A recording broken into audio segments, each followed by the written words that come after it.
action on the street today, huh, Willie? Yep. Oh, check out the German V8. Ooh, 64 dream car. At Shelter Insurance, we insure all your favorite rides and have since 1946. Sweet pickup. Hiya, Muggsy. Yo. From Hot Wheels to hybrids, we've got you covered. Hey, mailman. Love those shoes. Hey, where you going? Shelter Insurance. We're your shield. We're your shelter. Ask Agent Mark Manning about Shelter's auto insurance discounts. John Chadwell, NEDC, downtown Newport, in an interesting subject, to say the least, but obviously a topic that is, I mean, they're talking about around the United States of America and certainly in the state of Arkansas. John Chadwell, good to see you. Good to see you. We're going to talk a little bit about marijuana. We're going to talk about legalization of marijuana. We're going to talk medical marijuana, should I say, and we've got a lot of information to pass along to a lot of our viewers. Well, you know, whoever thought that we'd be talking about marijuana as an economic development issue? Right. You know, I would not have thought that years ago. I've been doing this 24 years. And if you'd asked me when I started, hey, one day you're going to talk about marijuana as an economic development issue, I'd have said, no. Not happening. Nope, not going to happen. Not happening. But the voters in Arkansas voted to pass medical marijuana. And so Arkansas has been putting all the rules and regulations in place. And on the 30th of June, or the 27th of June, they released the applications. So there's an application for the cultivator. That's the person who will grow the marijuana under a very controlled setting. Mm-hmm. And then there's an application for the dispensary. That's the person who will sell the marijuana to the public. And we've had a number of prospects in both sections that are looking in Jackson County, as they are all over the state. Sure. There's going to be up to five cultivators to start with. And they won't put them all in the same part of the state, so they'll probably spread them around. And then there's going to be up to 32 dispensaries. And they've divided the state into zones. Okay. We're zone 8, and there's, I think, 12 or 13 counties in zone 8. So in those 12 to 13 counties, there'll be 4 dispensaries.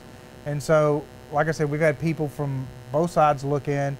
Some of them, I mean, it's everything from people who live here and are engaged in agriculture who think this, hey, this is just another crop. Sure. To people from other parts of the state who are looking at our part of the state, to people from out of state who are trying to hook up with some local people so that they bring the experience from a state that's already doing this to try to cultivate it. You have to have a certain percentage of your ownership has to be Arkansas based. They have to lived in Arkansas for 7 years or longer to make it happen. It's a lot of money. Sure. You got to have $1 million. You basically got to have $1 million in assets. 500,000 of it has to be liquid. The other has to be convertible. So you have to have some access to some cash. There's a lot of restrictions. You've got to grow it. You got to be at least 3,000 feet from a daycare or school. Okay. And school includes elementary school, preschool, Head Start, junior high and high school. College is not included in that, but the others are. It's 3,000 feet from a church. Okay. So there's all of these regulations about where you can locate. The cultivation facility is going to be a very nondescript. It's not going to have a big marijuana leaf flying over it or anything like that. It's going to be it's all grown indoors, so it's going to be a big metal building in which they'll grow it. It'll have fencing around it. It'll have probably the best security system of any place in the town, right, or in the county, for sure. We're not guaranteed to get one, but they do look at a number of factors that make us a little more attractive. We're a Tier 4 county. When they rank the counties for incentives at AEDC, they go Tier 1, 2, 3, and 4. And that's based on unemployment, poverty rates, population, a lot of different things. But Tier 4 counties get more help from the state than Tier 1 counties do with prospects. Now, marijuana prospects won't get any incentives, okay? But they use the tier system that is already in place, so they get extra points on their application if they're a Tier 4 county, a few extra if they're Tier 3, not any if they're a Tier 1 or 2. So being a Tier 4 county helps us. They are looking for counties a lot of times that are wet counties. They figure if a county doesn't want alcohol, it probably doesn't want marijuana. And then they're also looking for counties in which the population of that county voted for the amendment, not against it. Right. Because any county or city within a county can do a petition to vote themselves marijuana dry. Okay. You know, just like your Just like alcohol, alcohol. dry. And so they don't want to go in and spend all the money and time getting something built, and right about the time they get it built, the people in the town put up a petition and then it's voted down, voted dry. So they're pretty sure that if it passed by a healthy margin in November, even if a petition got on ballot, it would pass again. And so those are some of the things that they're looking for. We check all of those boxes that they're looking for, so that's what's generated some of the interest. It's going to be a basically an agricultural operation. Absolutely. They'll grow it, they'll harvest it, the cultivators will process it, then they'll deliver it to the distributors. The distributors throughout the state will then sell it to the public. Public has to get a marijuana card before they can buy it and have a prescription for one of the 17 ailments. So there's a lot of regulation in this business, a whole lot. A lot of regulations to get in, and there's a lot of regulations to be able to obtain.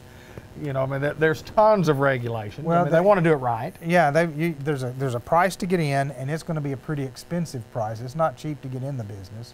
And then building the facilities is going to be crazy because of all the security. So it's going to be a pretty expensive venture. And then on top of that, they're going to be continually tested, regulated, quality control, all that kind of stuff at a state lab of some type. So the grower will actually have to have their plants tested on a regular basis. The dispensaries will have all of their records. So you walk in with your medical marijuana card and they're going to make a sale. They've got to scan it. They've got to make a picture ID. They've got to make sure you're the one that they're selling it to. Then all of that's backed up, my understanding is, to an off-site location. Right. So that they've got those records stored by a third party, and then they'll all be audited every year. So it is going to be very, very, very highly regulated environment. And so it's going to be, it's not going to be, you know, like these kind of cowboys going out and growing some marijuana and putting it in a baggie and selling it. That's not how it's going to be, at least in Arkansas. It will be available to be smoked, or it will be put in what they call edibles too. So it'll be in some food products, or you could buy it to mix into your food products if you prefer. Well, it's an opportunity. It's an opportunity in economic development, as you said at the top of the show, one that you never thought that we'd be sitting here talking about. But then again, when people are knocking at your door and saying, I'm willing to put in a business there, and y'all got the y'all have the assets to do that, you have the economy to do that, and we like what y'all do economic-wise. I mean, it's always a plus. It's always a plus when you can open up new business. It is. We will not, the NEDC will not give any incentive money for this. It's not federally legal. Right. So we're not going to jeopardize local incentive money on it. So we will not be giving incentive money to either side of it, the cultivator or the dispensary. The benefit to a cultivator locating here, depending on how big that grows, it's going to be between 25 and 75 jobs, and the average job is going to be $20 to $25 an hour. Right. So it's a pretty good wage, and it's a decent number of jobs. The benefit to a dispensary locating here is going to be, if there's only 4 in each zone, and we're a 13 county zone, you're going to draw a lot of people from outside. Sure. And that product is sales taxable by your local government. So they'll come in, they'll pay sales tax, and probably if they located one here, you would look at over half the people who buy it would be from somewhere else. So we would get outside money coming in, paying the sales tax to run our city, run our county, fix our roads, that kind of thing. So that's the benefit it brings to the community that it comes into. From looking at the other states, and we've done a lot of research, it doesn't seem to be a detriment. It's not much different than having a liquor store in town. Absolutely. For a town. And Newport's seen the benefit of having a liquor store surrounded by dry counties. Absolutely. You know? And so we've seen how that benefits our local economy. So I think that's kind of the way we need to look at it.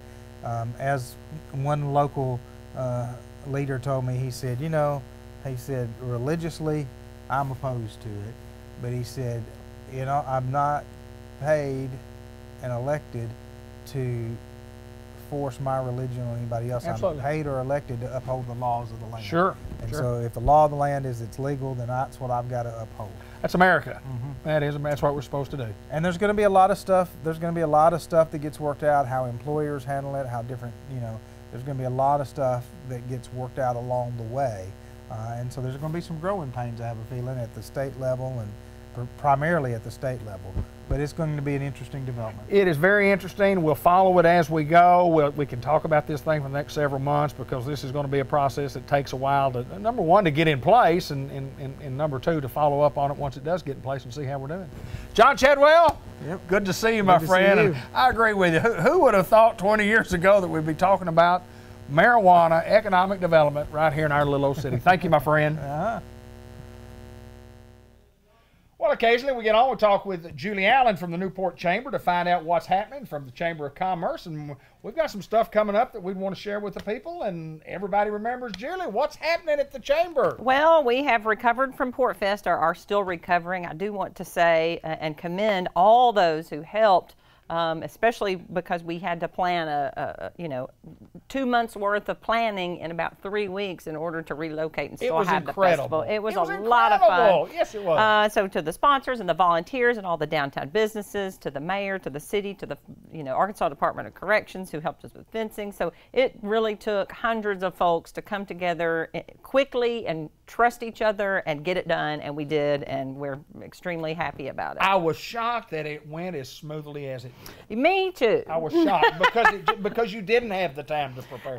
Where are you going to park? Where are you going to set up? Where are the stages going to be? Where's the water going to be? Where's That's the right. vendors going to be? So much stuff to do in such a short period of time. Man, you guys pulled it off. And there are two reasons for that. We have a core group of folks who've been doing this for a long time together, right? So everybody knows their tasks and what's expected of them and what they have to do in order to make it work. And B, we doubled the amount of folks. So we had a bunch of new folks helping. So we had extra manpower. So those two are really the main reasons why it went off without any more glitches than it did. Well, it was no doubt a great time, a good weekend. A lot of folks missed, but we'll encourage them if we continue to do this in the future like that. It was a great festival in downtown Newport. Everybody who was here had a great time. They sure did, I guarantee. If you haven't lived until you've seen the U.S. Air Guitar Championship played, it was hilarious. It was hilarious. So we're getting ready for the upcoming events at the Chamber. That includes our New Vision Newport Class 15 for our Leadership Development class. So we'll be looking for about 20 folks who reside in or work in Jackson County to apply and be selected for the 15th class. That's a 1 day a month course for 8 months, and then graduation will be in May. It starts in September and goes through May. It is a ton of fun. You will, at the very least, meet 19 other people who will be your friends for the rest of your life. But B, you will also develop some skills that you didn't know you needed to take back to the workplace, or maybe a community organization, or just your life personally. And you learn about the community, a lot of things about the community. Even if you've grown up here and think you know everything about it, every year we have someone who's grown up here, knows everybody, thinks they know everything, and said, I had no idea. That's correct. I had no idea. So I encourage you, if you're interested in any sort of leadership development or community development, or just want to get to know some more details about where you work and live and play, then please consider signing up and applying for New Vision Newport. It's a lot of fun. And we also are in connection to the Newport Alumni Hall of Fame banquet that's coming up. We'll talk a little bit about that. Yes, the Chamber of Commerce does help with the, we partner with the Newport Special School District Charitable Foundation, Inc. to host the Alumni Hall of Fame banquet. It will come up on Thursday, August the 24th. The committee has made the selections for this year, but the names have not been released yet, so be looking for that soon.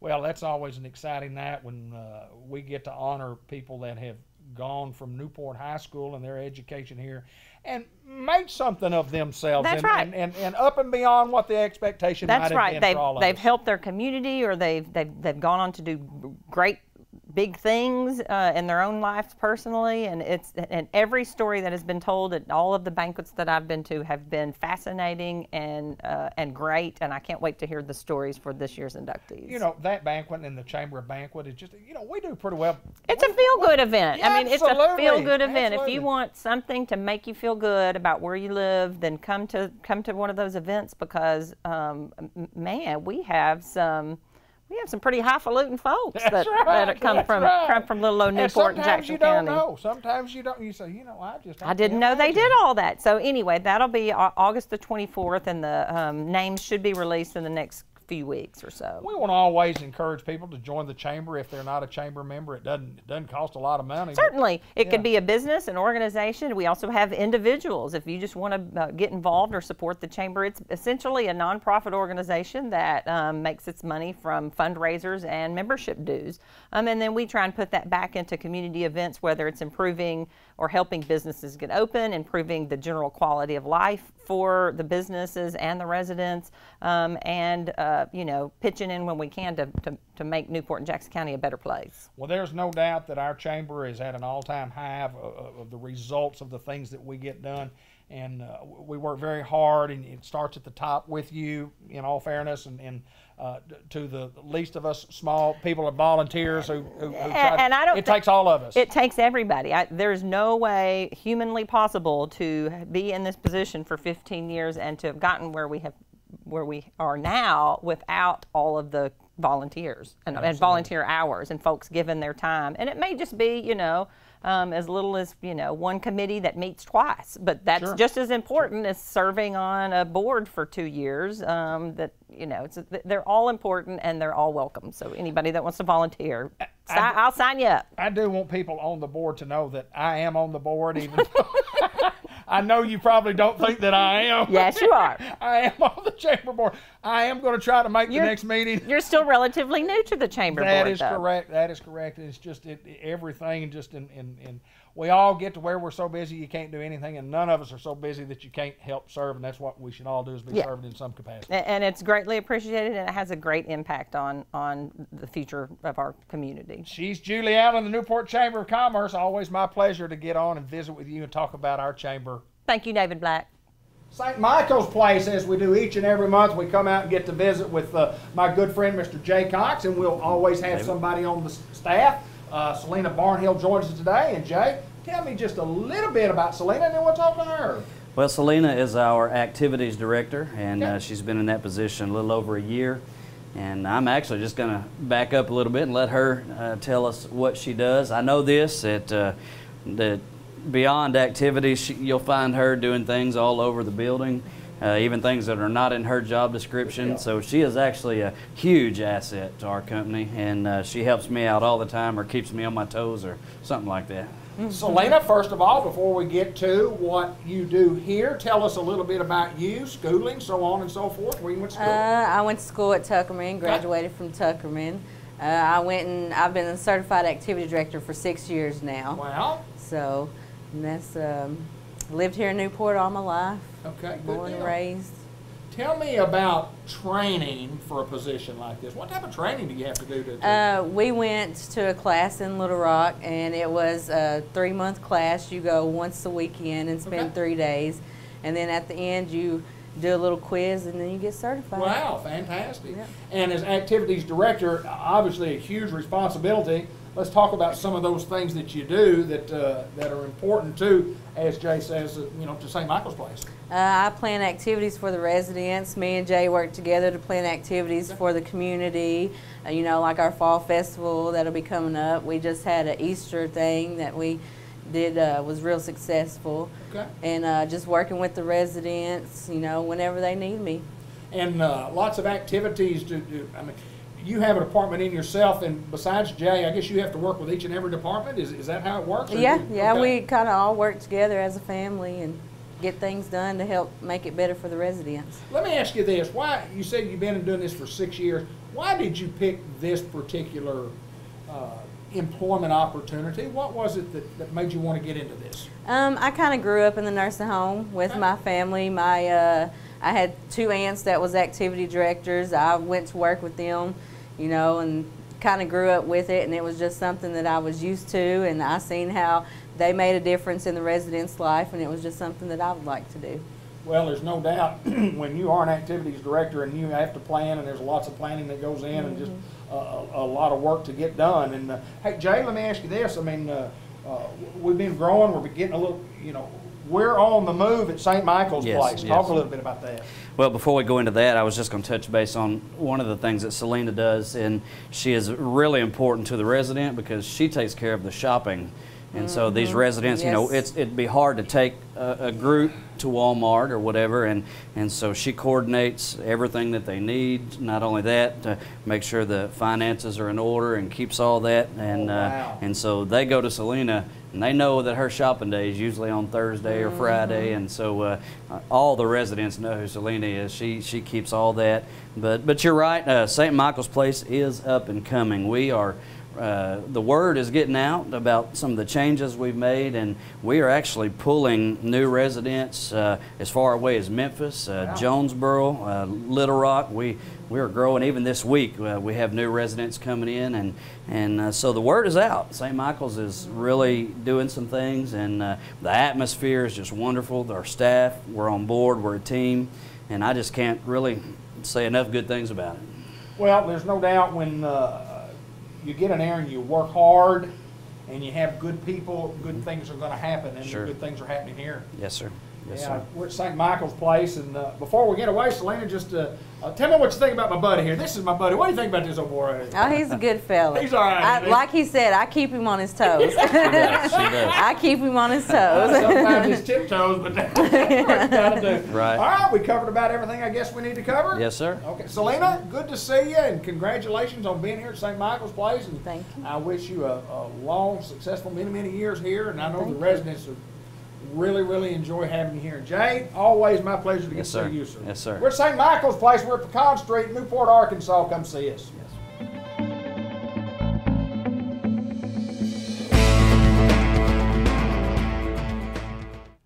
We're in what is called the Cardiac and Pulmonary Rehab Department at WRMC. That's the White River Medical Center. We're at the Newport Complex. Jennifer Coleman joins us, and we've got a lot to talk about today. First of all, welcome. Hello, thank you for having me. Tell us a little bit about Jennifer Coleman. My name is Jennifer Coleman. I'm the supervisor over Cardiac and Pulmonary Rehab. We have our location here at the WRMC Medical Complex in Newport, and we also have our location in Batesville. We are also opening up a new location in Mountain View as well. Wow, fantastic. So you are I guess give me a title of what you do and how you do it, and talk a little bit about your staff. Okay, I am actually a registered dietitian by trade, and I became the supervisor of Cardiac and Pulmonary Rehab in 2007. We have a multidisciplinary team here. Okay. So we have a registered dietitian, myself, we have a registered nurse, and we also have an exercise physiologist. Brandy Sutterfield is our registered nurse. She's been at White River Medical Center for 7 years. She's worked in the emergency department, and so she can handle any kind of emergency that might arise for sure. When you talk about rehab services, pulmonary, meaning lungs, cardiac, meaning heart, explain some of the services that you have that goes along with those titles, because I mean, that sounds real important, and it is vitally important when it comes to rehab. Okay. So the other staff that we might have as well also, we have Tim Edwards. He's an exercise physiologist. He holds the highest certification through ACSM, which is a registered clinical exercise physiologist. So our whole team, we really focus on patients with heart disease and lung disease, trying to improve their functioning and trying to get them back to their quality of life. Okay. So they come in, we are an outpatient monitored exercise program that provides education to these patients with the heart disease and the lung disease as well. They come in, we hook them up to a heart monitor. We also have them have an oxygen saturation for them as well, so we can really monitor them while they're exercising and try to improve. We start them out slow, but we also increase them as they're able to. Tell me a little bit about why Newport, Arkansas? Why are we here in Newport, Arkansas? And you say, of course, expanding to Mountain View. So the services are out there. The need is there for sure. The need is there. Our patients from our Batesville area, we have traveling distances are very hard for these patients. So they have, you know, the lung and the heart issues. Well, when they come, they're coming 2 to 3 days a week to us. We're an outpatient program, like I said, and insurance will cover up to typically 36 sessions for them. Okay. Well, 36 sessions is a long time to travel 2 to 3 days a week out of town. Absolutely. We started noticing that a lot of our patients were either from the Jackson County or surrounding areas or working in Jackson County or the surrounding areas. So with the development of the WRMC Medical Complex, we found the opportunity to offer these services to Jackson County, and that way the patient can really focus on more healing and not have to worry as much as transportation issues, traveling, riding those long distances as well. Yeah, no doubt. And when people can go 2 blocks as opposed to 30 miles, it certainly makes it a lot easier on them. But That's right. all right, let me ask you this. Somebody needs to get started. How do we get started? Somebody, I mean, obviously a doctor says you probably need some rehab, but how's the starting factors go? Okay, so for cardiac rehab, there are qualifying diagnoses that will qualify them to come. Okay. So someone may have had a heart attack. They may have a stent placed. They may have congestive heart failure. They can have bypass surgery or valve repair or replacement, or even a heart transplant.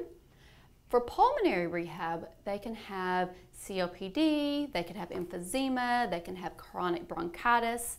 With that, they're referred by a physician, or if they have one of those diagnoses, they can contact us as well, and we can contact their physician for them.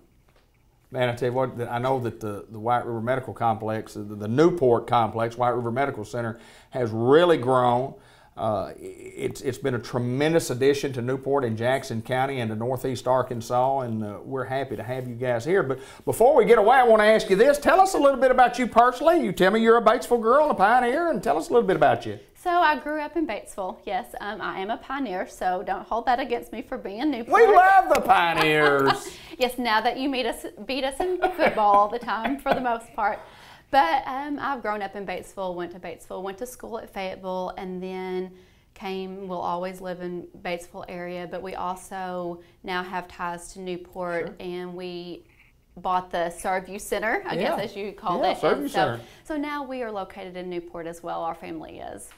I bet you're, go ahead, I'm sorry. No, that's okay. So, you know, coming to Newport and having these services in Newport is really important for us as well now, and to see the patients and really to be able to help them so they don't have to travel those long distances as well too. But I think we've about covered it all. yes. Hey, there's no doubt, and again, I say tremendous growth in Newport that we've seen in the last several years, and to have White River Medical Center, you know, come and put in a facility like this at the Newport Complex, and then to add the cardiac and pulmonary rehab department, fantastic. And adding you is absolutely just, it's probably one of the great moves that we've made. You and Annie Solis are absolutely perfect. I would encourage anyone, if they have not stopped by to see the complex here, I would encourage anyone. It is amazing. Everything is new. The services are multiple that have been offered here, and so even just to come for a tour if they aren't aware of what services are offered here. So no doubt about it. Yes. We appreciate you taking time to join us. Thank you for having me. She's Jennifer Coleman, and she is at the Cardiac and Pulmonary Rehab Department at WRMC, the Newport Complex. At the Jackson's Funeral Home, the 1900 block of Malcolm Avenue, each and every month we've been interviewing and talking to some of the folks that make Jackson's Funeral Home what it is. Gayla Herring joins us, and Gayla, welcome to the Business Spotlight. Well, thank you. What we like to do, like to find out a little bit of information about you. Tell us something, tell us about you, tell us all about you, where you grew up, and tell us about your family. Talk about Gayla Herring a little bit. Okay, well, I grew up, probably a lot of people know, a little town of Weiner. I think then it had a population of 292. Wow. And not sure what it is now. Go back and visit every once in a while, not a whole lot. And then I moved to Newport when I met my husband, Ricky Herring. He works for the highway department here in Newport, and is also a pastor at church at Tuckerman. We really enjoy that. The pastoring, you know, has a lot of benefits, and it's just really been good for you. Yes, been it good. has. It's good for the soul. There's no doubt. Yeah. Good for the soul. I've started working here at Jackson's about 2 years ago. Okay. Really enjoyed. I do the accounts payable, so I pay the bills for the flower shops and the funeral homes. Okay. Also, anything that has to do with new policies, insurance policies, prepaids or on burial. I key that into our system. Key it in when when the bills are paid, and I talked with a few people, and prepaid I feel like is really a way to go these days for an older person because it would cost you more on the burial, and I take care of that. The funeral directors talk with the people and get them set up, and then I take care of it in the computer system. Well, you work with a bunch of good people and Yes, a bunch we of do. good departments, and you're one of the many departments. I mean, you have to have that department to. What do you enjoy about the job? What do you like? What do you like best about working at Jackson's? Well, the people I work with, they're Yeah. all really good people. Get along, talk, have fun together, and just really enjoy it. I've talked to a couple of people when they talk about working in a funeral home, and sometimes people may be a little apprehensive, and they just it's kind of like it's just a regular job, and it's it's a funeral home, but once you get involved in and you settle in, we've talked with Frank last month, and Frank said, I really didn't know what to expect. He said, but my goodness gracious, said I'd known that. He said I'd started a long time ago. Yeah. A lot of fun, but a lot of work too. Yeah, it is at times. You can get busy, but Jan and all the crew, Chris and Karen and Rhett and everyone, they do an excellent job taking care of the people, and that's what it's about, is taking care of your customers, the people that come in at their time, and just show that you care. Well, there's no doubt that Jackson Funeral Home does care and been caring for many, many years. And here's the good thing about working here that I know. Most people that come to work here generally stay. They're treated well, and they enjoy what they do. And I would think the accounts payable job would be a huge job within the organization. And let me ask this. You mentioned the prepaid. Can you talk a little bit? Can you elaborate a little bit on that, the prepaid for the funeral expense? Just like I said, the funeral directors, they take care of that. They're Okay. Responsible for talking with the people, and it's just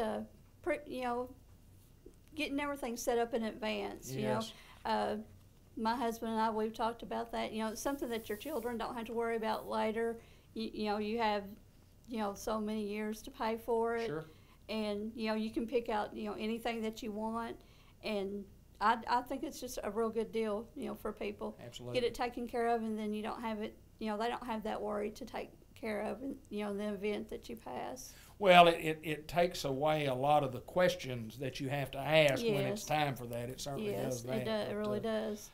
Gator, we appreciate you taking time to join us here on the Business Spotlight, Jackson Funeral Thank you. Home, and we love the series. And Jan and I were talking several months ago. She said, I'd really like to highlight my employees, because the employees, I mean, they're the business. They're what makes this business go. And 2 years in running, and I know you're doing a great job, because Jan told me. Well, thank you. Gayla Herring joins us here on the Business Spotlight at the Jackson's Funeral Home. We're at the 1900 block of Malcolm Avenue, and with locations throughout northeast and north central Arkansas.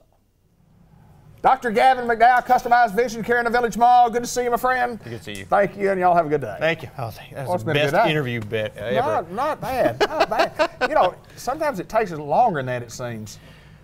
Well, it flies by when everything just flows right. That's what. Do you know when we put all these things together, we do a lot of interviews, this is the truth, and I go, okay, this one's 5 minutes, this is 7 minutes, and I always look at ours and it's 18 minutes, 17 minutes, and I think, well, I have fun with that guy. Well, it's because you charge me more. I do, absolutely. And I don't want all those other people to realize that you're probably not getting your money's worth. Oh, you are. It's because of our spot that everybody else gets their segments watched, because everybody watches for us. That is correct. If it we're weren't for us, we're like the Abbott and Costello. We're better than that. Of what? Local access cable. Yeah. We're good too. We're better than Wayne and Garth ever thought they would be. You think so? Yeah. Man, I feel good. Yeah. I feel good now. But what I really feel good about, the weather. I bet you scared me. Thank No. goodness I was scared where that was going. No, weather's nice, and it just reminded me of sunglasses. Oh, come on, tell me the spiel about this time of year. Tell me the spiel. Oh, you gotta have sunglasses. There's this because... great big ball of fire in the sky that we're not supposed to look at. And we look at it. What in the world's up with that? I mean, it's like saying, there's this magical thing in the drawer in there. Don't go look at it. But you go. But you gotta go look. You gotta go look, and you look right up and you squint, and you go, man, it's bright out here, and it's probably not good for your health. There's a lot of bad things that go along with just a lot of sun exposure. I mean, you get sunburn, right? Sure. What do you think your eyes are going through? Get sunburn. Yeah. Get sunburn, and then the back of your eye gets a lot of UV damage, and UV rays are the leading cause of early onset cataracts, and they're linked to macular degeneration. And so what you're saying is, if we're going to be in the sun, you're not saying don't be in the sun. Oh gosh, no. Get out and get some sun. Get out in the sun. Yeah. Get out there. Be somebody. This time of year, it's still fresh in our memories how we were huddled inside when it was cold all the time. Do you know, I just got back from Emporia, Kansas. We were up there weekend before last at the baseball tournament. Okay. Yeah, me too. Me too, because Emporia, Kansas is in the middle of Kansas. But, yes. Oh, and if you've ever been to Kansas, you know you're in the middle of nowhere. And I can see why Dorothy and the house, I could see why it took a long time for it to come back. I mean, you could land anywhere, nobody could find you. Exactly. Everything looks the same. Yeah, everything was the same. But anyway, my point of the story was that we always carry, in baseball season, our cold clothes just in case. Yep. And on this trip, we had a couple extra people going with us, so we needed some trunk room, and it was going to be nice weather, so we took all of our cold stuff out, and lo and behold. How'd that work out for you? Day 3 was cold. I mean, cold. It didn't work out real well. What I was thinking is, we probably should have kept our cold gear, our warm gear, cold gear they call it, keep you warm. Yeah. Should have kept it in the trunk. We didn't. It was cold. It was cold in the You get to cuddle up with strangers, though, right? I did. What fun. Nothing wrong with it, though. What fun. I know. Make a friend. I did. You need friends. I need something. I need something. I don't know about friends. But we do need sunglasses. Oh, yeah. Absolutely. We offer that product here. We do. Good lines. With fervor. Fervor. I didn't know fervor made it. I know. It's great. I thought it was like. And you know what's great about a lot Oakley? Fervor? I didn't know fervor made one. Fervor. Oh, fervor. With fervor. With fervor.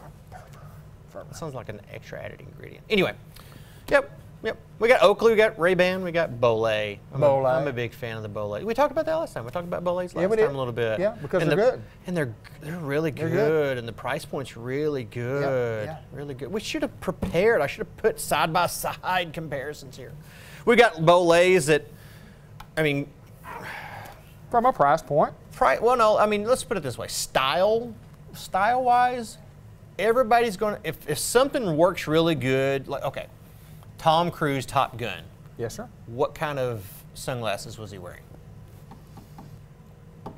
I don't know. Ray-Ban Aviators. Ray-Ban Aviators. That's what he said. And I didn't believe him. See, I should have went, Ray-Ban Aviators. I saw him. He's good about that. He's going to work on your sign language. I knew it. I'm sorry I missed it. But anyway. He was. When aviators became very popular, everybody else who made sunglasses, guess what they did? They made one just like it. They made one just like it. Absolutely they did. And then Tom Cruise, Risky Business. Ben? Ray-Ban Wayfarers. And everybody's got a Wayfarer. Okay. Because they're still classic, iconic looking styles. Everybody's got something that looks like it. Oakley's got the wraps. Yep. Very sporty. Yep. Guess what? Most everybody's got a wrap, sporty. Yep. Now, in this industry, there's a lot of knockoffs, yes. Sure. And a lot of people's copies don't work out very well. But I will say this about the Bolays. The Bolays, they have similar styles to the Wayfarers and the wraps like Oakley, stuff like that. But the price point's usually about half. Right. And so my problem has always been, or I say my problem, I'm just like everybody else. Whenever I started wearing sunglasses, I'm going to Stylish. lose them. Right. Why am I going to spend more than 20 bucks on a pair of sunglasses? Sure. Then I got a pair of nice ones and realized how well the Absolutely. optics were Yes, and sir. all that stuff. So I saw the value. There is a difference. There's a value. Oh, there's a big difference. Yes, sir, there is. And so then I learned to take care of them. So since then, I believe in a quality pair. But yeah, I didn't want to spend $300 on a pair of sunglasses. I hate for my patients to have to. Right. If they want to, I want to make it available to them. Sure. But if I can get you in something just as stylish and protects your eyes just as well at right around half the cost, Sure. Why not? Pretty good deal, isn't it? And a lot of the other ones, there's a reason I haven't had a lot of different sun options in the office because a lot of them are just knockoffs. Right. It's just, let's make this and throw a different name on it. But I mean, not only is Bolé, they very much emulate the styles. Oh, I like that word. I know. I like that word. Edumacated is Yeah, what I like am. that word. Emulate. Emulated. But they emulate the styles from other brands, but they have their own flair. They have their own style to go into it. And it's I can't describe it. It's one of those things you almost have to come in to see or Ben, hand me search those online. Sunglasses, please, sir. Bolé, Bolé, Bolé, Bolé. Now, Ben just happened to pick these out a while ago. It's Newport Orange. It is. There we go. I mean, enough said. Yeah. A picture is worth it. Did we talk last time about some? We got some that float. Yes, we did. Yeah. We did. We got a little thing on the back. How can you? This time of year, you go to the lake? I know. Because everybody, you talk about the $20 pair of sunglasses, you lose those, but you just lose them because you don't care where they are. Exactly. If you've got the good ones, those are the ones If your that good ones you're fall real off sick. on the boat, Oh, sick. That's when you see your buddy jump off the pontoon where you're going 30 miles an hour. Right. What did he do? He dropped his sunglasses. It happens. It happens. Every trip. Here we go.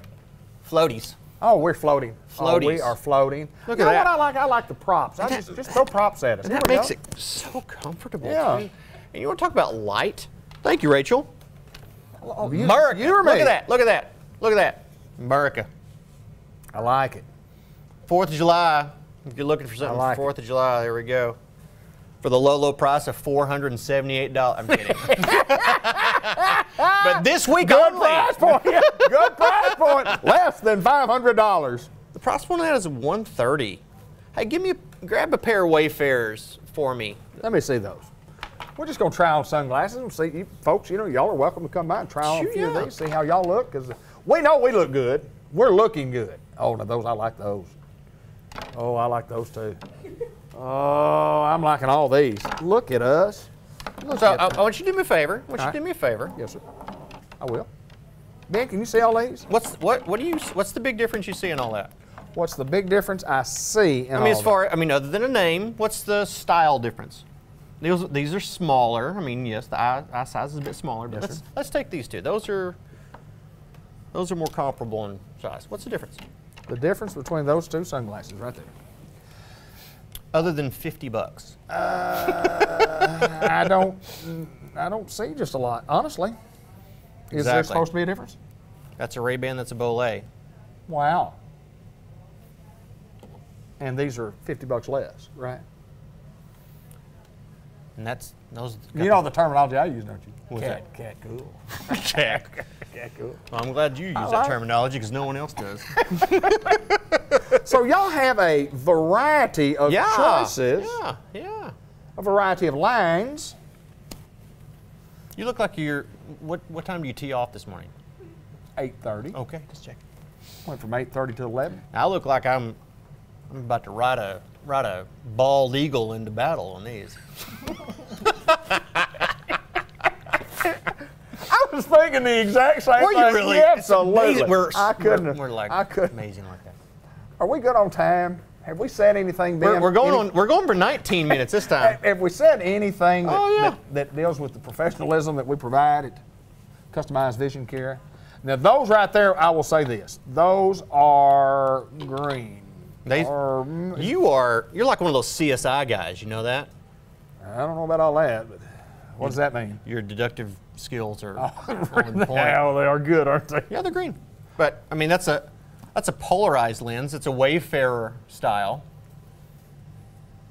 For some reason, I don't know. You know, Grant was at UAM and they were green. I should have had these all.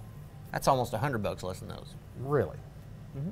Well, what about this little thing that keeps waving in my eye? What about Well, that? you have to get used to. Does that come with it? Well, it does. It helps for like occlusional therapy. That's a word I just made up for you. What was that? Occlusional therapy. Occlusional? Yeah. Yeah. We'll look that one up. What about these? I don't look good in a round. Round lenses just don't. Surprisingly enough, I like those best. Do you really? Yeah, I do. On me or just? On you. Well, I promise you. That's why whenever you come in to pick out glasses, you never take a man's opinion because that's why I bring Linda Black. Because men dress for women and women dress for other women. So let me see those, please, sir. I like those on you. No. Tell the truth. It's just a show. Dial right now. Dial the number on your screen. What was that Seymour Hoffman? Oh, he passed away. He was in some movie with Truman Capote. I don't know. I don't know either. It looks like y'all know what I'm talking about. I don't know. If you want sunglasses, would y'all please come to the Village Mall in Newport, Arkansas? Pretty please. And look at these choices that we have for you, and the price point. I like the word. That's a fun point. word. Price point. It makes it sound very, I don't know, almost organized. Price point. Price point. The price point on these is exceptionally lower than the price point on those. Yeah. But I agree with you. If you like the Ray-Ban name, fine. And I like Ray-Ban. I own some Ray-Bans and I own some Oakleys, but I go in between everything. So. How many pair do you have? Honestly, I mean, how many? Did you have 15 personal pair? Or 3 or 4? I got about 20. Do you? Personal pair of sunglasses, yeah. I'm behind. Well, I don't wear glasses. I mean, I'm blessed in the fact that I only need reading glasses. Before we run out of time, tell me this: what determines which ones you wear? Honestly, I mean, when you go in, you got 20. It's my outfit. The occasion or the outfit? Yeah, or the occasion, yeah. I have a couple pair that look almost exactly the same style, just the color slightly different. So, like I'm going on a trip, I want to take one pair. I take, that pair goes with most everything, so I'll wear that. But yeah, it depends on what I'm doing, what I'm wearing. Let's put it this way. You got a toolbox? Yes. More than one. More than one toolbox. And I bet no, more than one tool in the toolbox. That's what I'm saying. Yeah, absolutely. You have more than one tool in the toolbox. I have more than one screwdriver and more women, than one wrench. I'm assuming more than one pair of shoes. More than one pair of shoes. I agree. We need more than one pair of sunglasses. Why is everybody trying to make a pair of house shoes do everything? Or why is every woman trying to make one pair of flats? Oh, and I feel bad my wife has got me to that point that I know all these differences. But anyway, why do women have one pair of flats they want to try to make it work with everything? And why do men have one screwdriver they try to make work on every job they're doing? Doesn't happen. Doesn't work that way. You need specific tools for a job, or you need specific shoes for an outfit. This is not only fashion, but they're functional. These protect your eyes, make you look cool. Get them right here. I think the look is the. I mean, for guys, it's a look. You know, it is. For guys, it's the look. Yeah, it is. You know, just you want to feel like you look pretty good. Absolutely. You don't want to put them on and go, boy, look bad. Well, I got a pair of ugly ones. Oh, boy, I'm wearing those today. Oh boy, I do. I have a really pair of ugly ones. They were so ugly I had to have them. I wouldn't doubt it. Dr. Gavin McDowell, Customized Vision Care. We do sunglasses. We do other things. I can't tell if you're looking at me. I like these right here. These are the ones I want. I want these. I still like the round ones. Where am I looking? I can't tell. Okay, that's what I'll do. You're good, aren't you? I'm good. If you need sunglasses, you can join us. Come to the Village Mall in Newport and get them. He's Dr. Gavin McDowell, and I'm not. So long, everybody. Lindley Health and Rehab, Newport. Sherry Hanley, Jordan Price. Y'all know who Sherry Hanley is. And Sherry, tell us just a little bit about Jordan before we get to talking to her about what her expertise is here. Well, Jordan is a member of our Lindley family, Team Lindley, yay. She is actually in our therapy unit, does an amazing job. She's kind of like the class clown. She's a lot of fun to be around. The residents love her and they have so much fun with her. And I'll let Jordan kind of tell us, everybody, what she does here and how much fun we have here at Lindley. Well, and before we get into that, tell us a little bit about you. Tell us about where you're from, where you grew up, graduated, tell us a bit about education, so on and so forth. Tell us a little bit about you. Well, I grew up in Wynn. I'm from Wynn originally. Grew up there, born there, everything. Went to high school there. Went to school in Jonesboro. Didn't really know what I was going to do, so it took me a little bit to get going. But then I ended up going to A-State's physical therapist assistant program and graduated there last May. Why physical therapy? Why not? Yeah, that's a good answer. I absolutely love it. I enjoy getting to help these people get back to their optimal level, get back to where they need to be, and it's one of the most rewarding things that you can do. To see Let me ask you this. Did you know that, or when did you know you wanted to, number one, be in physical therapy, and number two, want to work in a nursing home? Well, I knew that I wanted to do physical therapy whenever I worked as a personal trainer at 10 Fitness. Yeah. And I started having some geriatric clients. I never really knew that I wanted to do it exactly, but then I got into the program, and we get to do different clinical settings. So I went to an outpatient clinic, I went to a peds clinic, and then I ended up being in a nursing home. And I was scared to death of being in a nursing home. Really? It terrified me. And then I got there and I cried when I left. It was a 5-week rotation and I did not want to leave. Is that right? Yep. And I was like, all right, no kids, nothing else. I want to go to geriatrics. Wow. And how long have you been here, and how did you get here? How did you get at Lindley? Well, I've been here since last July. Okay. Last July, middle of July. Okay. And it was I had just taken my boards, gotten the news that I passed my boards, and that was a party in itself, amazing. But then I got an email that was saying, hey, we're looking for, we have a spot here. Do you think, you want to be a part of the team? Came in, interviewed, loved it, been here ever since. Tell me a little bit about what you actually do on a day-to-day basis. What's it like on a day-to-day basis here at Lindley in the physical therapy department? Well, most of us get here, I get here around 6 in the morning. Usually I try to time what time I get here and what time I leave with the 6 to 2 shift. Okay. Because they're getting up in the mornings. If they ever need help getting up, we go in there and we help them get up. If people are awake from about 6 to 7, we have an hour to where we can, work with the early birds. There's always some people that want to come in and drink their coffee and do their therapy and get done. Then during the morning we work with absolutely anybody that has therapy, and do any kind of balance exercises, any kind of just general strengthening, working on getting in and out of the bathroom, in and out of the shower, whatever we need to do.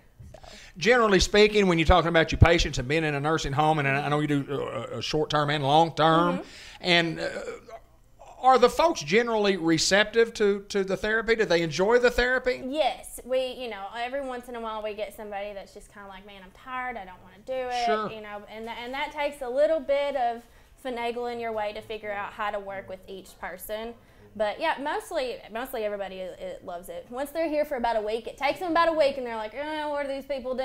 And then it's like, okay, all right, we're good, let's go. And then it makes them feel better. Yes. Once they get into the routine, they feel so much better. Oh yeah, the routine is key. Getting, if you work with somebody every day at 6, you work with them at 6. If you work with somebody every day before lunch, usually you need to work with them before lunch. If not, their whole day is gone.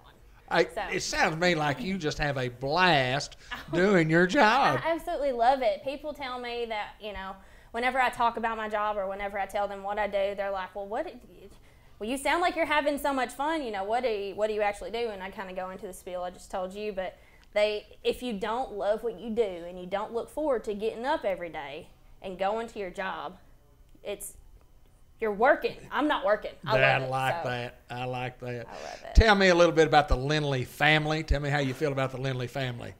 Ever since I started working here in July, it was my first job out of college, and I was absolutely nervous. I was so nervous because I'm like, okay, I know what I need to do. I know how to do it, but it's kind of still getting in the groove of things. But I can't imagine working anywhere else. Everybody here is like it's like a family. I know everybody's name now. It took me a while, but I know everybody's name, from CNAs to nurses all the way up to administration. I know everybody here will say hi. Everybody here will work together and get just anything that needs to get done. We get it done, and we get it done and we have fun at the same time. Yeah, no doubt about it. But before we get out here, I want you to introduce us to what looks like a stuffed puppy down here. And this is actually not a stuffed puppy. This is a beautiful little puppy. Tell me about this puppy. This is Boog, and he is my puppy dog. He is my fur child. And he is he has such a docile temperament. He is a Corgi and an Australian Shepherd mix. Wow. And if you have a ball in your hand, he will throw it, or you will throw it until your arm falls off, because he will go get it. He's so docile, and he just loves to come to work with me. You know, he's never been through any kind of formal training, but you come in here and you know he's a therapy dog. Sherry, I think y'all have done okay with this hire at Lindley. I think this young lady's going to do wonderful things, not only for Lindley, but certainly for the residents. For the residents. And the residents, they absolutely love Jordan. They love everyone in our therapy department, and they love Boog. And he loves them too. Oh, yeah, he definitely loves it. He loves it here. Well, Jordan, we appreciate you taking time to visit with us today. Sounded to me like the physical therapy department here that's where it's going on right here. That's the happening place. Lindley Health and Rehab. If you need our services, you can call, you can come by, you can come visit with us, and I promise you'll always see a happy smile here at Lindley. Thanks, ladies. Thank you. We're at White River Area Agency on Aging, and we have visited with Judd Eccles before, and we will again, and my pleasure to see you, sir. Yes, sir. Me as well. All right, Judd, tell us again a little bit about you and what you do here at White River. I'm the Health and Wellness Coordinator, so I implement health programs in our senior citizen centers and really just in our communities to help people, be better in their health and their well-being. And have access to health programs. Oh, let me ask you this, and I might have asked you this before, I don't remember, but how do you get a position like that? I mean, what you are over all the agencies? I mean, how does that work? We contract with other organizations that are over the senior centers. Okay. But we are like a middleman, we're an advisor. Okay. So we advise, and my job is basically to research and to help them implement the programs. I do a lot of teaching. Okay. Yeah. So that's really as base what I am. I'm an educator, a community educator. So, right. And that's how it came to be. So. What made you want to get into that field?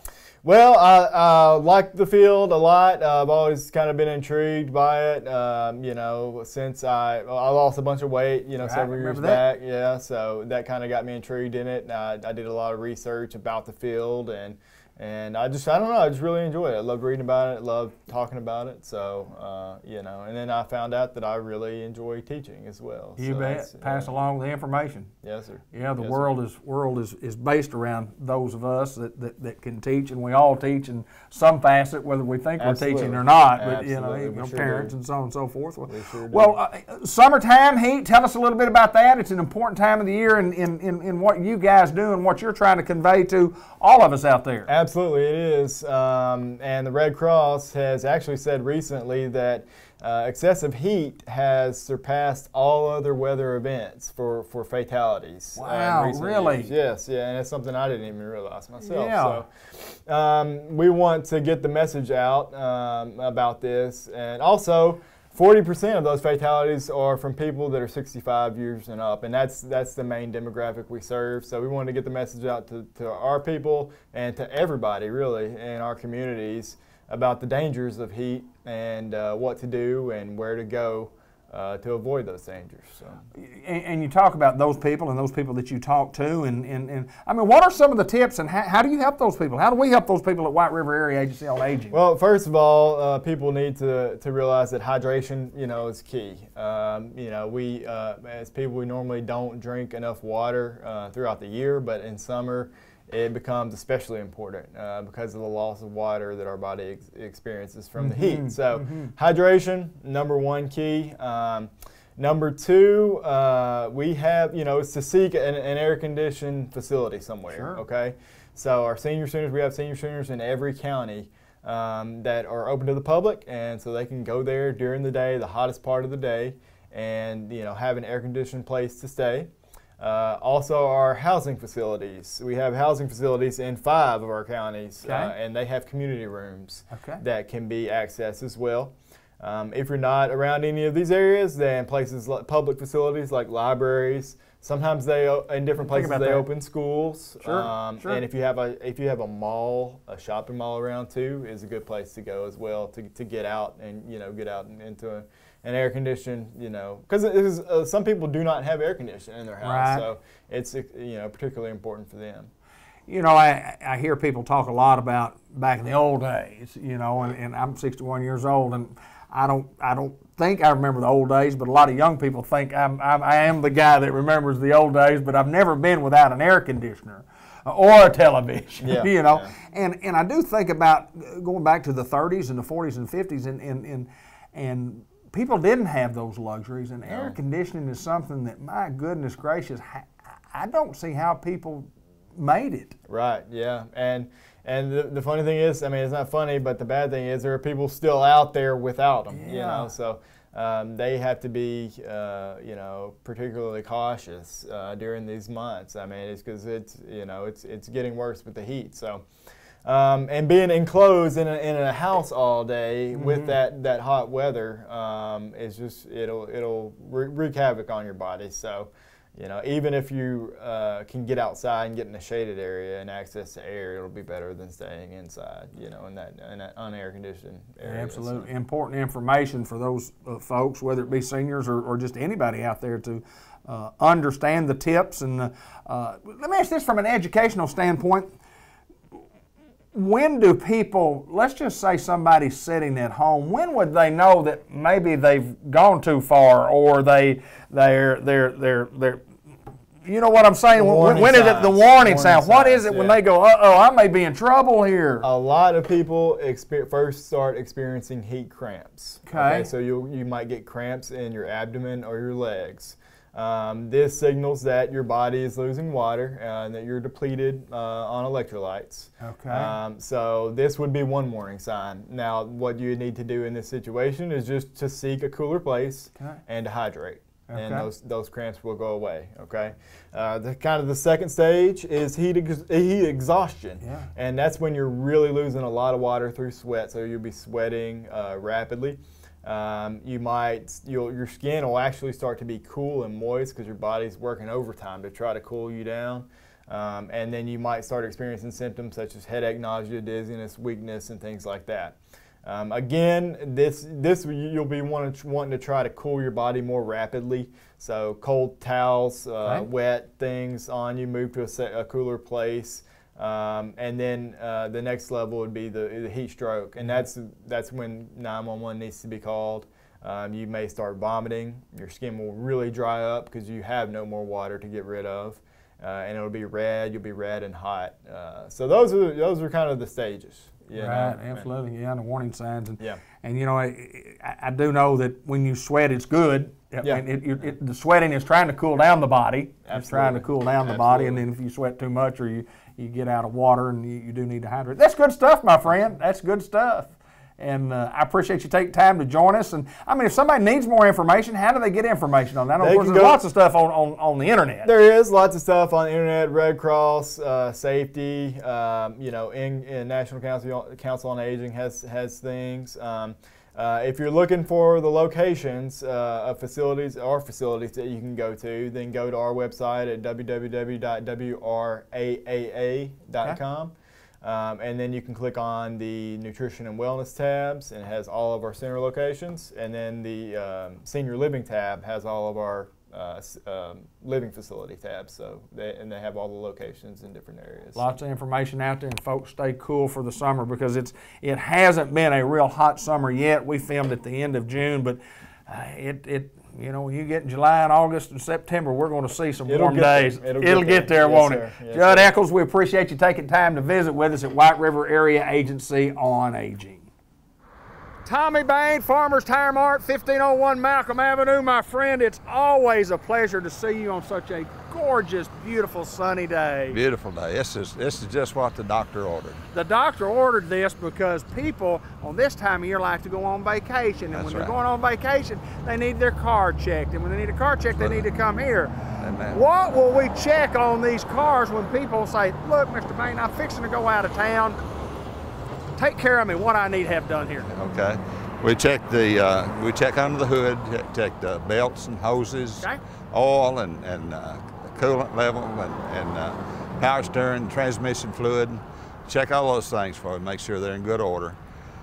And we check the tires, we check the brakes, and make sure that those things are ready for a hot trip. it's always important because it's kind of like a so many point inspection. You hear that a lot. You know, we're going to check this, that, and the other just to make sure that you're okay, because preventative maintenance is something that you've got to have, especially when you know you're going to be traveling out on the road. Absolutely, and that's, you know, that's a really good idea to do that prior to hitting the road, you know, because it's so concrete and pavement heats up to 100+ degrees, and when that tire heats up, air pressure expands. Right. And in the tires, and the tire needs to be in good shape to handle that heat. And we've had some folks come in already this year that this spring to get ready for the road. And some of them have needed tires, some of them have needed brakes, some of them have needed oil changed or transmission fluid changed or whatever. But we have that readily available here, and the thing that I like to stress more than anything, and that's make sure if you don't bring it to us to get it checked out, get it checked out someplace. Absolutely. Because it's hot out there on that road. Yes, sir. Yes, sir. You know, and something that you talk about when you want your tires checked, a lot of people may not know that they really need a new set of tires, and that's what the professional people do. You come in and they may be wanting you to look at the brakes, and you can look at your tires and say, folks, let me show you something here with these tires on why you need a new set of tires right here before you go. And that's preventative maintenance. Absolutely it is. Preventative maintenance. You guys handle a lot of tires. There's not a lot of tires that you don't handle, but you've got a great line of tires, and we don't have them all in stock, but we can generally get them next day. Talk about some of your lines of tires. We got Firestone, our main line, and we got some Kenda, and we got some for light trucks, four-wheel drive. We got Buckshots and Kenda mud terrains and Toyo mud terrains, and the different manufacturers. But we've got either in stock or available next day delivery is about all brands. Absolutely. And so we have at our disposal whatever kind, you know, size and type you need. You can call us and you can set up an appointment like that, or you can come by and just say, Mr. Bain, I got this wrong with my car, I want you to check it out, or whatever the case may be when you're, you know, the general maintenance of the mechanical end of it. And you can leave the car here and you say, we'll work you in, but you don't have to have an appointment, but you got to know where your guys are right there, where we can fit you in line. Absolutely. Absolutely, yeah. Appointment's best. Absolutely it is. But we do some work in stopovers on occasions. I just bring mine off, stop, leave it there, and say, call me in a couple of days when you got it fixed. Absolutely. It always works. And we try to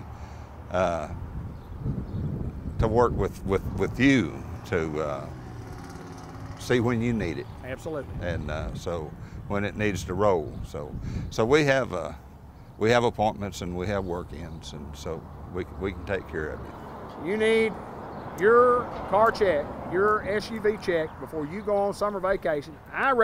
We recommend Farmer's Tire Mart on Malcolm Avenue in Newport. Great service, been here a long time. Mr. Tommy Bain, Farmer's Tire Mart, where?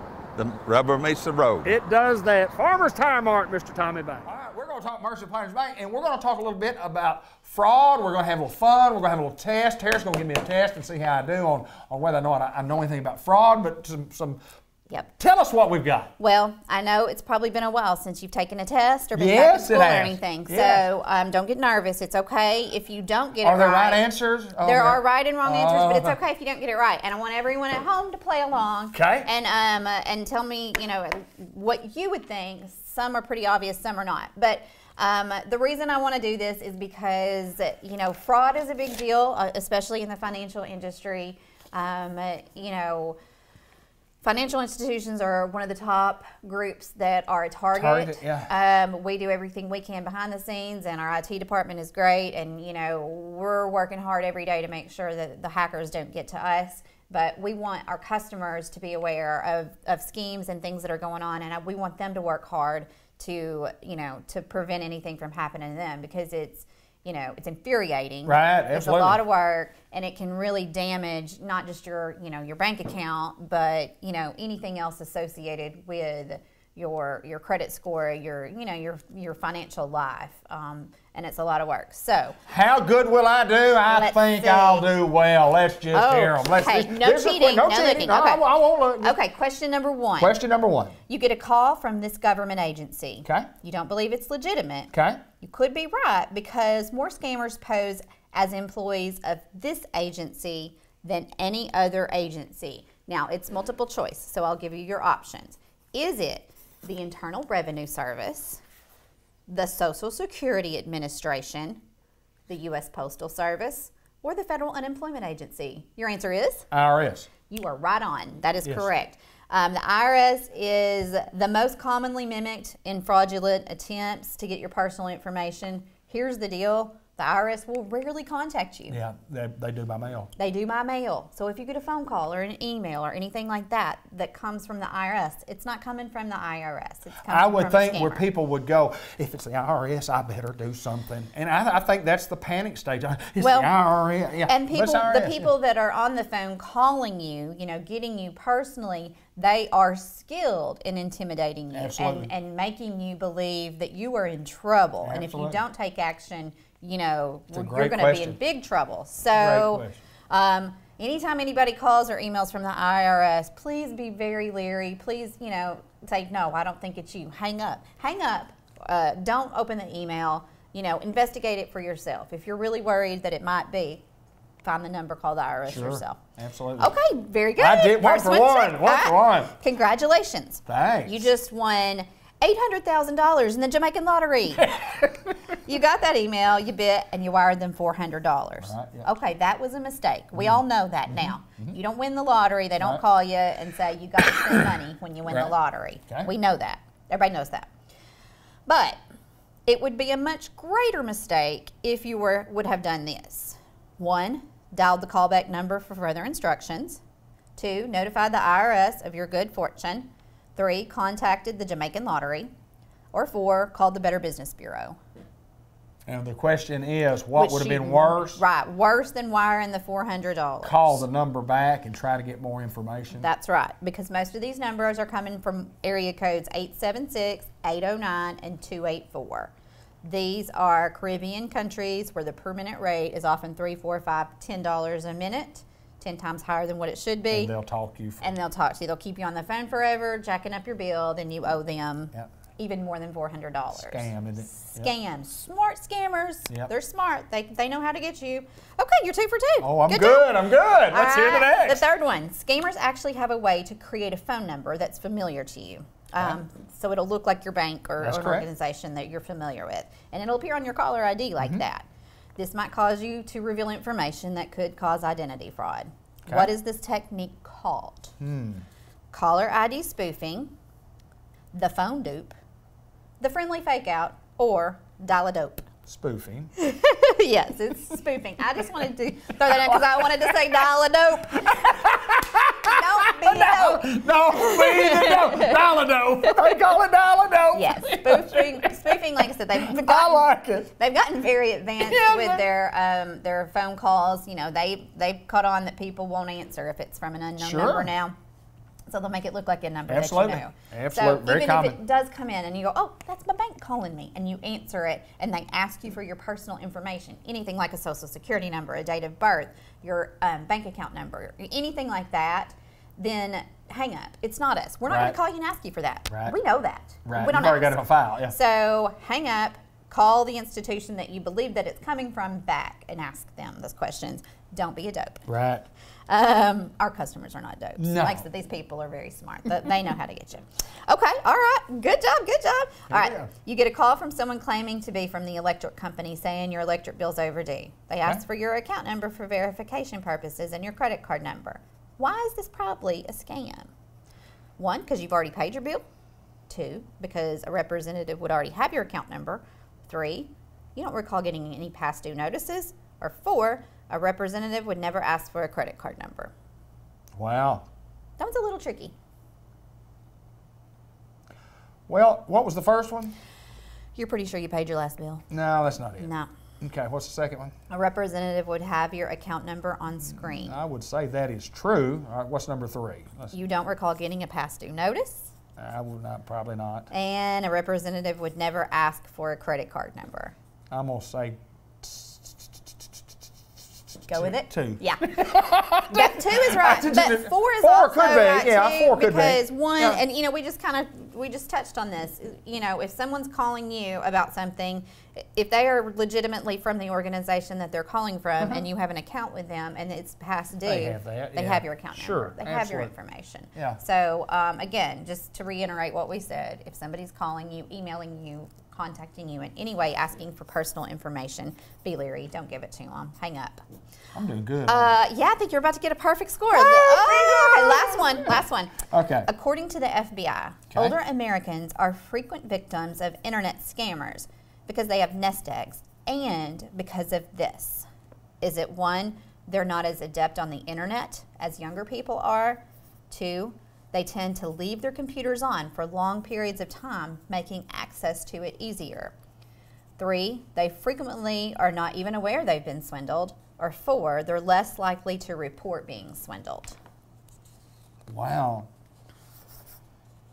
I don't know that I can get that one, because I do know that Cindy Black tells us constantly to not, once you log in, whether it's to Facebook or whatever, always log out, because it gives you the right, it gives those people the chance. What was number 1? They're not as adept on the internet. They leave their computers on, they're not even aware they've been scammed, or they're less likely to report it. I'm going to say they're less likely to report it. You are correct. Yeah. Ding, ding, ding, 100%. they're And less and likely. all of these are, you know, as we have seen from experience here, reasons that the older American population is targeted. Right, yeah. You know, they play on emotions. They play on, you know, with the internet, you know, if you're not as savvy and you don't know what to look for, Sure. they'll try to get something through to you.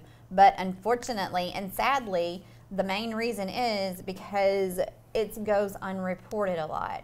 And a lot of times that's because it's either the fraud is coming from someone that you know, Right, you know, right. and so you don't want to report it because, oh, I don't want to get them in trouble. right, You know, it's sure. a caretaker or a family Sure. member or whatever. You know, in those cases, those people are not being kind to you and good to you. And so, you know, if you're worried about getting them in trouble, don't. They're taking your money. Right, You know, absolutely. they're taking your ID. Absolutely. You need to Yeah, report them. absolutely you No do. matter how hard it is. Absolutely. And 2, a lot of people feel embarrassed because they, you know, got taken for a ride. And I mean, hey, it happens to Absolutely. Can everybody. anybody. And so it's nothing to be ashamed of. It's something to be mad about, sure, but it's nothing to be ashamed of. And you know, not reporting it just means that it's going to continue, and that person got away with it. And we don't want that person to get away with, you know, scamming our customers or our Sure. neighbors or anything. So report it, report it, report it. You can call, you know, if it has anything to do with your bank account or whatever, absolutely call Call the us bank, and yeah. we'll get you going. There is the Consumer Protection Bureau that you can call.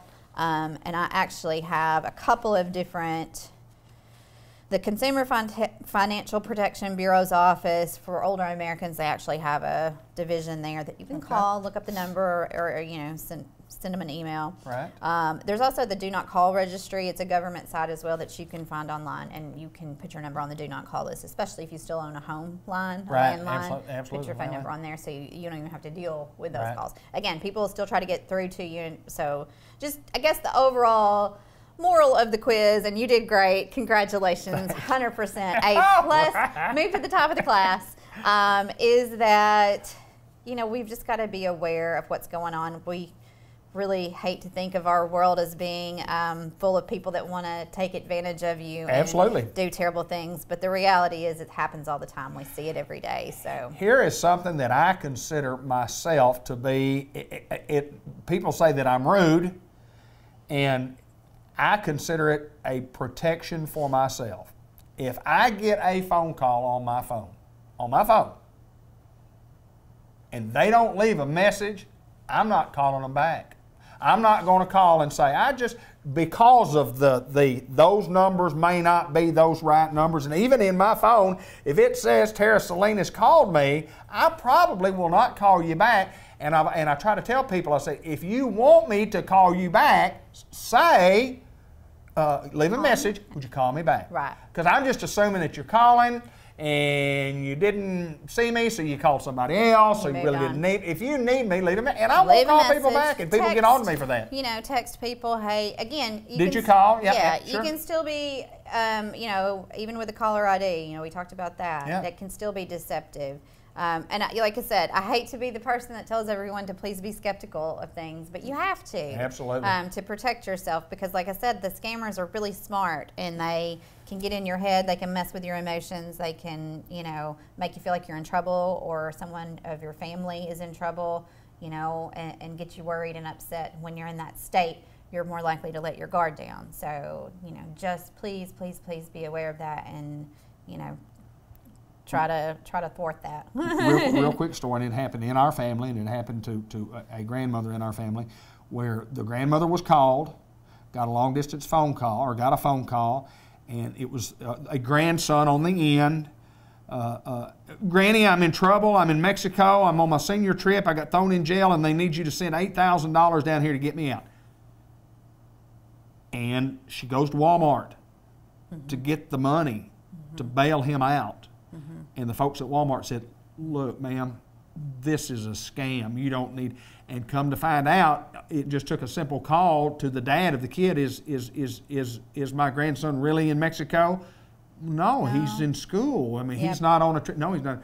It happens. It just all the time. happens. Absolutely. See it in here all the time. And like happens. I said, we train our folks to recognize that, and when somebody comes in and they're in that state or they want to wire a large amount of money, we ask a lot of questions. I know people think we're all nosy and in their business, but we just want to help and prevent anyone from experiencing that. You know, that's good stuff. That's good stuff to talk about. Yeah, I like that. I like it. And I'd have liked it if I'd made zero. Okay. But because, I mean, people need to be aware about fraud and the schemes, and I mean, that if they want your money, they're going to try to get it. They will. They will. Try to get well, I hope everybody learned something. David already knew it all, but I hope everybody else learned something. And you know, we encourage people to call us with any questions they have. We're happy to talk to you about any issues or concerns at any time. Tara Salinas, Merchants Planners Bank, and it's good information about fraud. And I appreciate you taking time.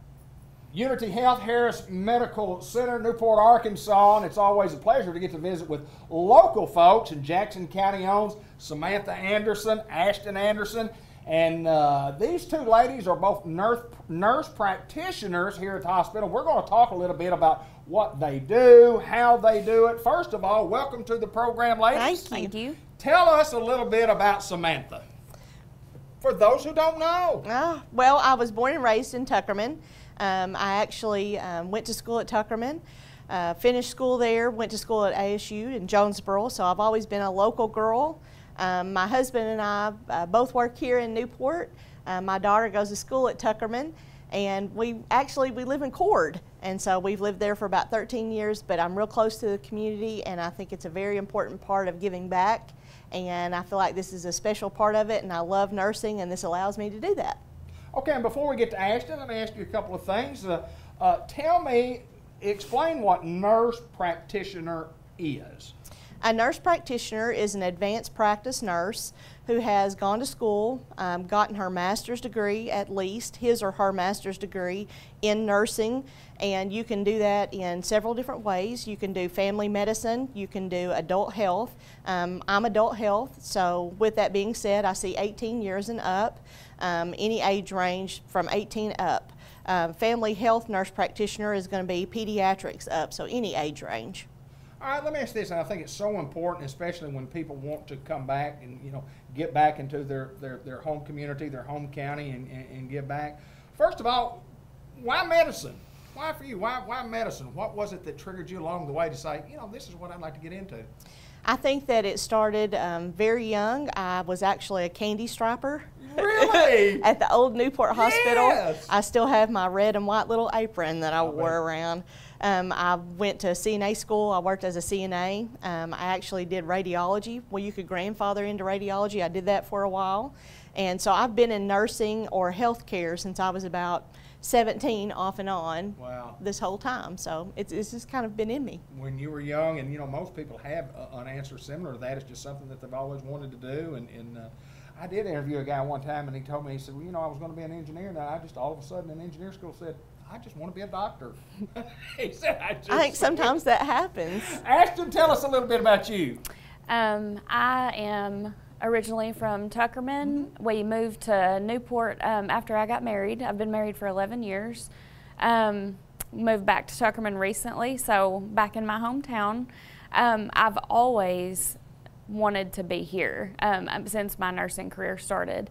I went to LPN and RN school here in Newport, and then I got my master's from Walden, which is a university that's online, and then you do your practicum experience in your local area. And so that's kind of what I did. I graduated May of this year, so I'm brand new, but I'm here back in Newport. Yeah, that's where you want to be. Yeah. Tell me about what you do and what your specialty is. I am family nurse practitioner, so I am all age groups. I see children, and that's the difference between me and Sam. She's 18 and up, and I can see children as well. And same question I asked her, why medicine? When I graduated high school, I wanted to be a coach, a basketball coach. Yeah. And my mom, my stepdad, my brothers, they're all nurses. And so one day I guess I fought it forever. I was like, I don't want to do that, I don't want to do that. And then all of a sudden I was like, I think that's what I want to do. So I went to nursing school, and I have never looked back. I love it. Wow, just a lot of fun too. I love it, yeah. I've got to get into this because I learned this before we got on the air. Tell me about some of your most famous students that you've had in your class, and you've taught along the way, and well, surprisingly enough. Well, I did. I taught at ASU Newport for a little bit of time in the nursing program, and during that time I was very fortunate enough to have a wonderful student named Ashton who I have turned out to work with, and I couldn't be more excited because she was a very well-rounded student, very intelligent, very go-getting, and I think it's wonderful. We always used to joke and actually say, we worked together in the emergency department some, and boy, wouldn't it be fun if when we got our master's degree to work together. And wow. Here Never it is. thought it would happen, but we have a lot of fun too. I bet you do. I bet you. Now, as far as office hours and such, what are the office hours that y'all have here at Unity? We are Monday through Friday, 8 to 5. Okay. Typically, I mean, we're here later if we need to Absolutely. be, but we're always here. Usually around 7:30 to 8, we start taking patients at 8. So.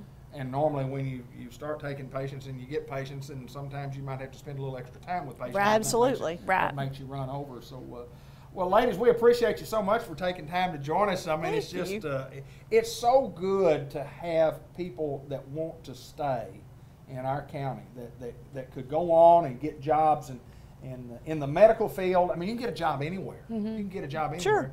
And you girls chose to be in Newport, Arkansas, raise your family in Jackson County. That's pretty neat, and I appreciate y'all. Thank you. Samantha Anderson, Ashton Anderson. We're at Unity Health Harris Medical Center. We're in Newport, Arkansas, and let's continue on with more of the show. Hello everyone, and welcome to the July edition of the Farmers Supply Association Agriculture Report. I'm Randy Klepechka, agronomist with Farmers Supply Association. We're out here talking about the crops this month, and I've got a good looking bean field in the background. Across the way you can't see it, but I've got a good looking cornfield in front of me, and you know, the crops have really shaped up. You know, it seems like we go through this about every year. Had kind of a slow start with a lot of weather issues, flooding and things like that really hampered the beginning of the crop year, but you know, we really shaped up pretty well. We're taping this on July the 6th, and again, things have shaped up pretty darn well, and got the potential to have a pretty good crop. You know, what we say, we want a chance to have a good crop, and I think, you know, as we look at it right now, we've got a chance. Most of those crops have been planted. We've still got a few soybeans out there yet to be planted. You know, we had to replant a lot of soybeans because of the flooding. So, you know, we're still got some of those left to replant. In July, you really don't like to have to be planting any soybeans because yield potential is down. But, you know, at the same time, not a lot left to replant. So, you know, hopefully, you know, we've got the potential to have a good crop there with most of the crop being planted now. We've had fairly timely rains, since we had the flooding in April and late April and into May. It was obviously too much rain then, but we've had some timely rains in much of June. We've had the rains to get the crops going, keep them going, but at the same time, enough time to get some field work done and finish the planting and things like that. So the rains have become pretty timely over much of June, and even as we head into the first week of July, taping now, we've had some timely rain. So hopefully that'll keep on and set us up for a good crop. Also had some moderate temperature, which is really important. We don't want excessive heat. That seems to hurt most of our crops. Like those moderate temperatures, you like it warm enough for the crops to develop pretty well, but at the same time you don't want it too hot to affect yield. So that's kind of where we're at right now.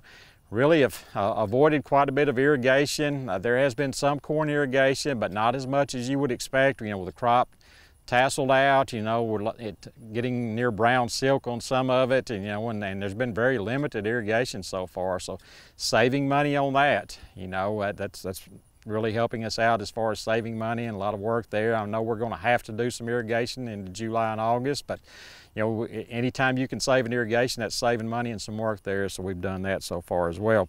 Soybean irrigation has been pretty much non-existent. There may have been just some very limited soybean irrigation. I know of a little bit in Poinsett County where we've got a test plot and things like that, but very limited irrigation so far on soybeans as well. So that's obviously helping with the pocketbook as well.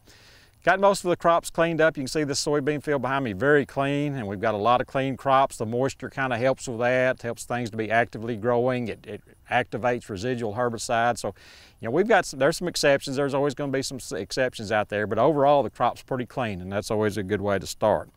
As we move into July and August, our main things are going to be insect and disease management. We're getting past the weed control issue. We're still not completely, through with weed control applications, but we're getting past that, and we're pretty much going to be focusing on irrigation, insect and disease control as we finish up this crop in July and August. Just want to talk about our three major crops and what we look at in insects and diseases. With rice, our diseases that we look at: sheath blight, blast, and also kernel smut and fall smut.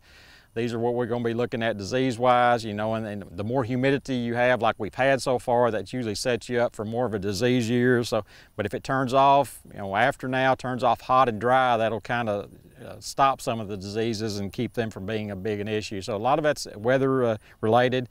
So we need to be out in the field scouting for sheath blight, scouting for those leaf lesions of blast, and then making proper fungicide applications when we need to. As far as the smuts, you don't scout for those. You make automatic applications. If you have varieties that are very sensitive and you have excessive nitrogen and things like that, you need to go ahead and apply a fungicide for these smut diseases. So hopefully everybody will take care of those during the boot stages when you need to make those fungicide applications. So scout and spray on sheath blight and blast. You can make automatic applications as well. There's not a problem with that, especially if you've got good yield potential out there and really pushing yield. You can make automatic applications, or you can scout and spray on those.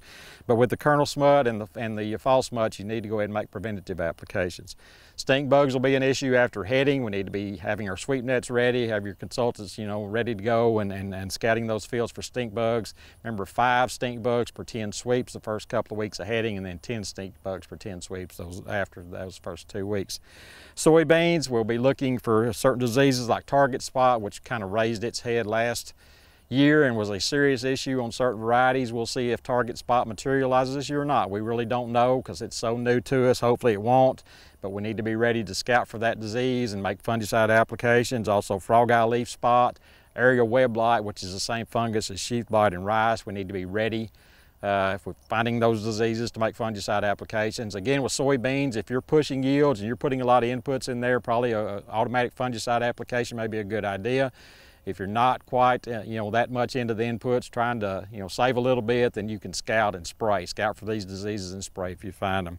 As far as insects in soybeans, corn earworm's the #1 insect, and we'll be watching for those. There's moth traps around to kind of get a heads up when those insects are going to be getting here. And we need to be scouting again with the sweep net, just like we do for stink bugs and rice, and make proper applications of insecticides for corn earworm and soybeans. Finally, on corn, diseases are our main issue there. There's a lot of automatic fungicide applications that have been made, but we really need to be looking for southern rust, especially this month of July. There's been southern rust found in Jackson, Cross, Poinsett, all of our surrounding counties. So, you know, if the weather remains kind of humid, moderate temperatures, it's really ideal for the southern rust to keep going. So if you haven't put a fungicide out there, if it's been a while since you put a fungicide out there, you really need to be scouting for the southern rust and make applications of fungicides when you get to those treatment levels. Or if you're seeing that disease in the field and you haven't got a fungicide out there, you probably need to make a fungicide application. So again, the crop is shaped up pretty well as we head into July. Hopefully we'll get the appropriate weather, and when we talk to you in August, we'll still have the potential for a very good crop. This has been Randy Klepeczka with your Farmer Supply Association Agriculture Report for July.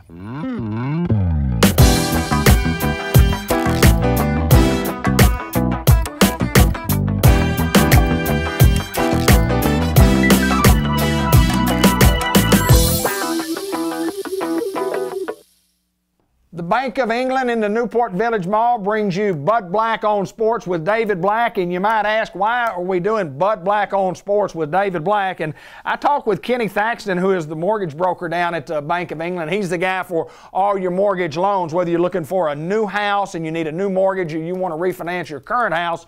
Check with Kenny at the Bank of England. But visited with him this week, and Bud did the show, and Bud came on and he talked about sports, what was going on, and we called it Bud Black on Sports.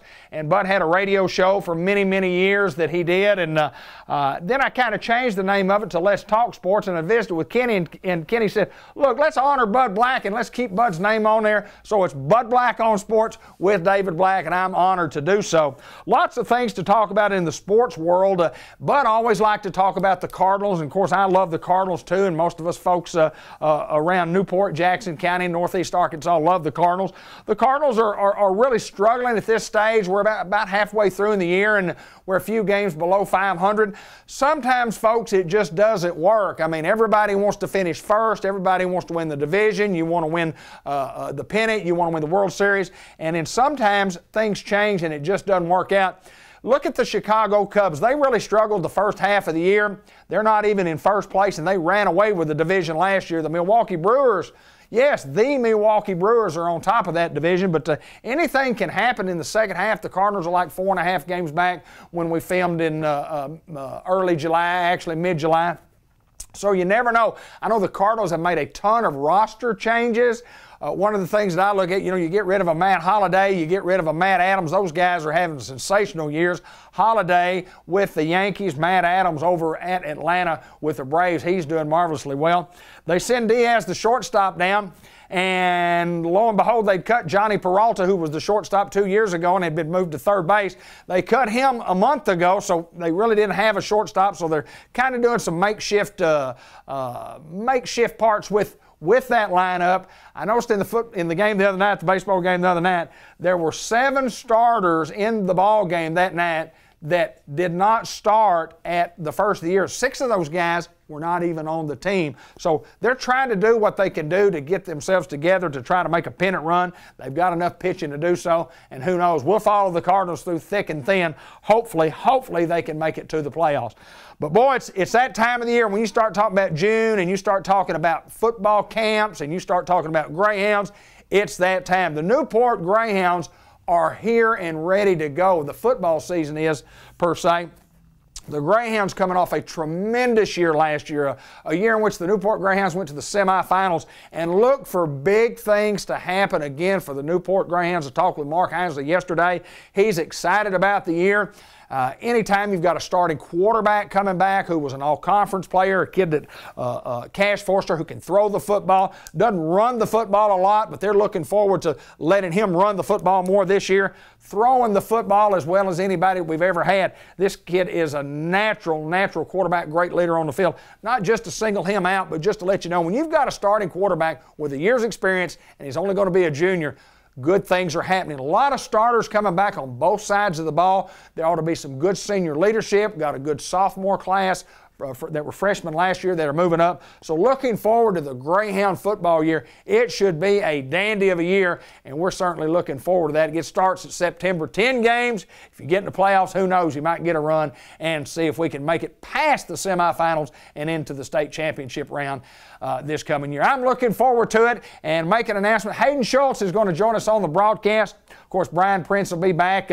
I'm going to do a limited role, but I'm going to still be doing the broadcast, and I'll be doing a pregame show, I'll be doing a halftime show, and I'll be doing a postgame show.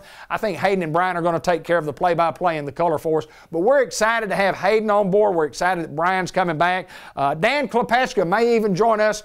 You know, he had a leave of absence last year. Hopefully he'll get an opportunity to come back and do some of the filming for us, but Ben Black also stepped in last year. So Ben Black and Dan Klepeczka will be doing our filming, and Randy Klepeczka is always going to be on standby in case we need him. Looking forward to Greyhound football, and just looking forward to the year that we're going to have, and it should be a dandy. Sports Report, Bud Black on Sports with David Black, brought to you by the Bank of England. And if you're looking for a mortgage on your home that you're trying to buy and you don't know who to talk to, go by and visit with Kenny. You can call him at 495-3931. They're an equal housing lender, member FDIC, and he's got the information. He can get you a great interest rate, a real low interest rate. If you're looking to buy a home, you need to talk to Kenny Thaxton, local Newport Greyhound right here at the Village Mall. Let's talk sports. Bud Black on Sports with David Black. Until next time, so long, everybody.